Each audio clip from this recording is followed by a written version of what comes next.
Okay, mga kaibigan ko, isang quick na video ito tungkol sa pagko-compose. Nakikita ninyo, ito yung aming mga kitchen scrap ang tawag, yung mga napagtabasan at yung mga hindi na, yung mga nasira na ng mga pagkain.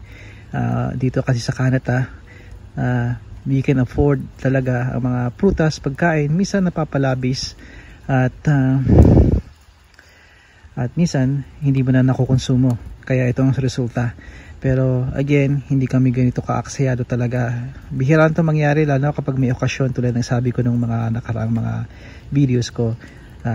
Sa mga may okasyon, minsan ganun na nangyayari. Pero hindi na pag-usapan pa natin.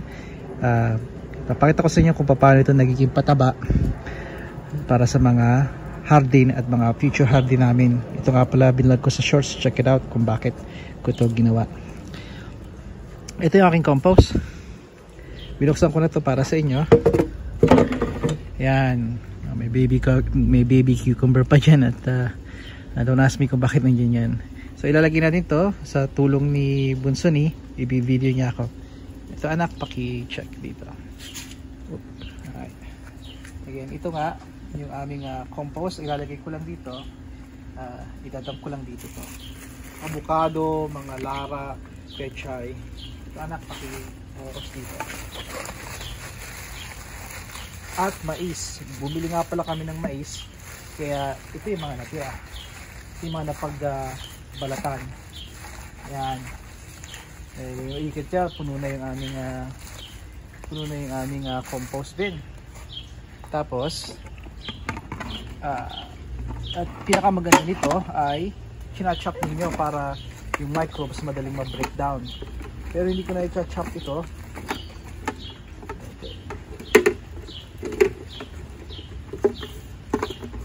Gusto lang kayo ng kamay.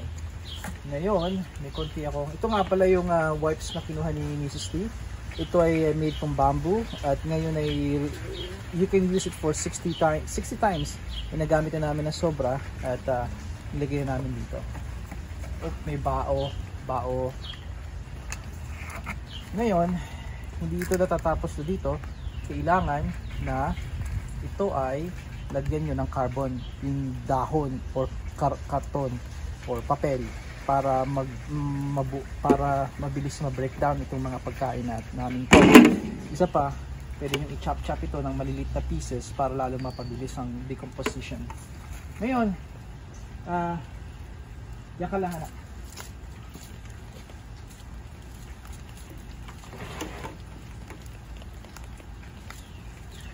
Papakita ko sa kanila, ito yung aking leaf mold o yung mga shredded leaves na ilalagay ko yan dito. Okay? Tapos mag-iinit siya at mapapabilis ang pag-breakdown. Kailangan kung anong dami ng inyong mga kitchen scrap, make it at least 3 times ng amount dito para maging epektibo. Siyempre lagyan ng moist. Nag-uulan ngayon so pwede kong iwanan ito. Natural yung tubig galing ulan. Mas mabuti kaysa sa tap water na mayroong chlorine na pumapatay sa mga microbes. Kaya mas maganda yon. Kaya iwanan ko ito ng ganito or pwedeng balikan ko na lang kung sakaling malimutan ko. Kaya again, mukhang hindi ko mapupuno ito ng carbon dito dahil puno na. We'll see kung ano mangyari. Yun lang. At papakita ko sa inyo once na matapos, isasara nyo. Lock ito para safe na hindi makuha ng mga critters, mga furry friends namin.